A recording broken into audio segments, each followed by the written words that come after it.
Tudo bem? Aqui é o professor Adriano, de inglês, e na aula de hoje nós iremos falar sobre eles, os modais verbos, né?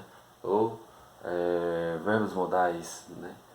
A primeira informação que vocês precisam saber é que esses modais eles também são chamados de verbos auxiliares, tá? Auxiliares modais, né? E esses verbos aí são verbos especiais que se comportam de forma irregular em inglês. Vocês vão entender isso aí aos poucos, tá bom? Então vamos lá. Esses verbos, né, eles são diferentes de verbos normais, como o verbo trabalhar, o verbo jogar, verbos visitar e etc. São verbos utilizados para indicar modalidade. Vou repetir, esses verbos modais, eles são utilizados para indicar uma modalidade. Vocês vão entender isso já já, calma aí. Dão informações adicionais sobre a função do verbo principal que o segue e tem uma grande variedade de funções comunicativas. Vou repetir, esses verbos modais eles têm uma grande variedade de funções comunicativas. É muito importante você entender a forma de uso, né? Como e quando usar cada um desses modais aí, beleza? Porque eles passam ideias diferentes. Então vamos lá. Os modais verbos apresentam as seguintes características comuns. Primeiramente, são seguidos do verbo principal no infinitivo sem o to. Eu já dei essa aula para vocês. Por exemplo, se eu falasse to study, né, é o verbo estudar. Esse verbo, ele vem, por exemplo, quando fala to study, ele está com a partícula, com essa partícula aqui, ó, to, depois o verbo, né? Study, pô. Essa partícula tozinha aqui, ó, ela indica o que? Ela indica que o verbo está no infinitivo, tá bom? Como eu falo assim, ó, são seguidos o que os modais são seguidos do verbo principal no infinitivo sem o to, porque se eu estiver falando, por exemplo, de alguma coisa referente a estudar, to study, né? Como eu vou estar utilizando um modal, eu vou tirar esse to, tá? Esse to vai ter que sair lá, né? Então, quando eu falar assim, ó, são seguidos do verbo principal no infinitivo, só que sem a partícula to, tá? Eu já dei essa aula para vocês sobre os verbos no infinitivo. Então vamos lá. Segundo passo, não tem formas de particípio ou infinitivo. Se preciso, são substituídos por expressões verbais de sentido equivalente. Terceiro passo, não levam S na terceira pessoa do singular, do presente. Portanto, a mesma forma é usada para todas as pessoas. Quarto passo, formam a interrogativa e a negativa da mesma forma que o verbo to be. Lendo assim, pessoal, fica um pouco complicado vocês entenderem, né? Mas, na verdade, nós estudamos aí já presente simples, futuro simples, né? O passado simples e contínuo, e geralmente esses tempos verbais aí, a gente precisa, por exemplo, no passado, verbos no passado a gente acrescenta ed, ied, no contínuos, por exemplo, a gente tem que acrescentar lá aquela partícula ing. No futuro a gente usa o auxiliar will, né? E por aí vai. Aqui nos modais você não vai acrescentar nada disso, tá? É basicamente isso que está falando aqui, tá bom? E você vai utilizar os modais para todas as pessoas. Como assim, pessoal? Professor? Lembra lá daquela aula que eu dei para vocês sobre os personal pronomes, né? Olha eles aí, ó. I, you, he, she, it, we, they, né?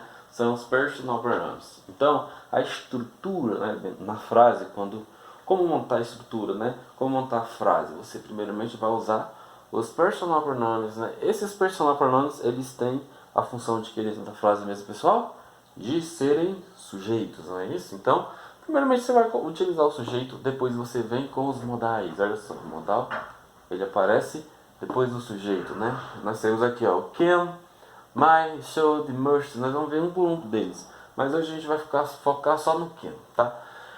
Então, a estrutura é essa aqui, ó. Primeiro o sujeito, depois o modal verb, depois o verbo principal. Lembra que eu falei lá atrás que eles vêm seguido do verbo principal no infinitivo sem a partícula to? Então, é isso mesmo. Essa aqui é a estrutura. Primeiramente o sujeito, depois o modal verb, e depois o verbo principal no infinitivo, que significa sem a partícula to. Ok? Essa aqui é a estrutura que a frase vai ser montada ali. Vamos lá? São verbos modais. Can, a tradução é pode. Could, que é poderia. May, que é pode ou poderia. Note que o can também traduz pode, assim como may, né? Agora, é justamente isso aqui que eu falei lá atrás, né? Quando utilizar cada um desses modais, é isso que a gente precisa aprender. Eu estou ali escrevendo uma frase, um texto, quando eu vou usar o could, quando eu vou usar o may, quando eu vou usar o can, né? Que tem muitos aí que tem que tem a mesma tradução. Isso aqui a gente vai entender por partes, um por um. Por exemplo, o can, ele é utilizado em frases informais, como a gente vai ver nos exemplos aqui mais pra frente. Ó. Olha só, vamos focar só no can hoje, como eu falei anteriormente. O can pode ser usado para expressar permissão e habilidade. Nós temos 4 exemplos aqui. O primeiro exemplo aqui nós temos o exemplo 1 e o exemplo 2. E no segundo exemplo nós temos o exemplo 1 e o exemplo 2.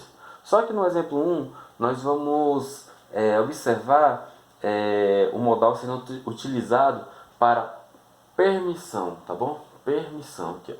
Vamos lá, vamos ler aqui o exemplo. He can speak Japanese, né? He can speak Japanese. A tradução, ele sabe falar japonês. Se eu estou falando que alguém sabe falar uma língua diferente, um idioma diferente, isso é uma habilidade, né? No caso aqui é uma habilidade mental, né? No segundo exemplo, we can play soccer. We can play soccer. A tradução, nós sabemos jogar futebol. Qual que é a habilidade? É uma habilidade física, né? Então, nesse primeiro exemplo, nós estamos observando aqui o que está sendo utilizado para mostrar habilidades, né? Note que nós temos aqui, ó, olha a forma lá que eu falei para vocês, a estrutura inicialmente, ó. Nós temos o personal pronoun here, que é ele. Aqui nós temos outro personal pronoun, que é nós, né, lá no plural, né? E depois nós temos o modal, e depois nós temos o verbo principal sem a partícula to speak, né? Falar e jogar, né? Olha só, o verbo falar e o verbo jogar. Note que, olha a estrutura que eu falei lá atrás, né? Essa aqui, ó, que eu expliquei para vocês, ó. Nós temos aqui, ó, o here, personal pronoun. Vou voltar lá só para você ver o personal lá.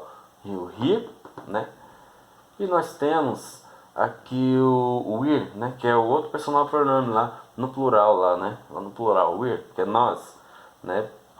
Então, a estrutura é essa, né? Personal pronoun, mais o modal e depois o verbo principal, que é o verbo falar, que é o verbo jogar, né? Note que eles não têm a partícula to, né? To speak, to play, né? Por exemplo. Então, essa é a estrutura. E esses primeiros 2 exemplos aqui a gente está mostrando o modal está sendo utilizado para passar uma ideia de permissão, né? De habilidade, né? Habilidade mental, que é ele sabe jogar, falar japonês, e habilidade física, que é nós sabemos jogar futebol. Só que o modal can, ele passa uma outra situação, que é a de permissão também. Agora sim, vocês precisam saber que o modal can é utilizado, né, para permissões, só que em falas informais, né? É uma fala mais informal. E a gente vai ver isso agora nesses exemplos aqui, ó. Para pedir ou dar permissão de maneira informal. Olha o exemplo. Can in come in. Eu posso entrar? Por exemplo, você está ali chegou na casa de um amigo, e aí, eu posso entrar? Né? Uma fala mais informal, né? Aí você vai utilizar o can, né? Para pedir permissão, né? Agora, se você quiser dar uma permissão também para uma pessoa, né? You can have lunch in my house today. Você pode almoçar em minha casa hoje, né?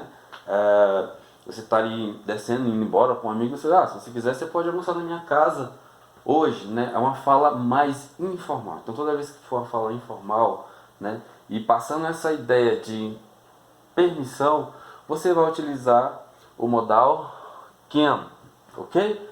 Então, pessoal, Como eu falei para vocês, hoje a gente vai focar só no can, né? Porque é um pouquinho complicado, se a gente for tentar ver todos de uma vez, a gente não vai entender nada.